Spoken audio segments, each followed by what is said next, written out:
ओडिया डाक्तरी छात्री गणदुष्कर्म घटनार बालेश्वर जिला प्रशासन और पुलिस एक टीम जिलापाल कार्यालय ठारू पश्चिमबंग यात्रा पश्चिमबंगर दुर्गापुर मेडिकल कॉलेज रे अध्ययनरत बालेश्वर जिलार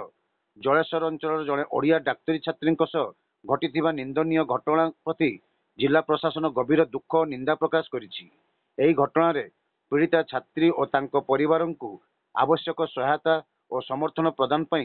बालेश्वर जिला प्रशासन और पुलिस पक्षरु एक मिलित टीम शनिवार राति रे जिलापाल कार्यालय ठारू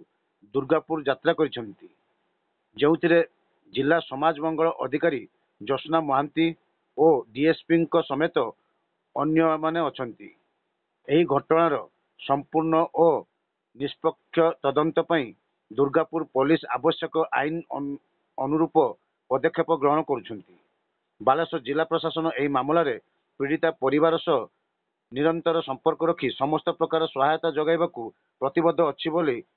बालेश्वर जिला प्रशासन पक्षरु शनिवार राति 10टा समय गणमाध्यम को सूचना देइछंती।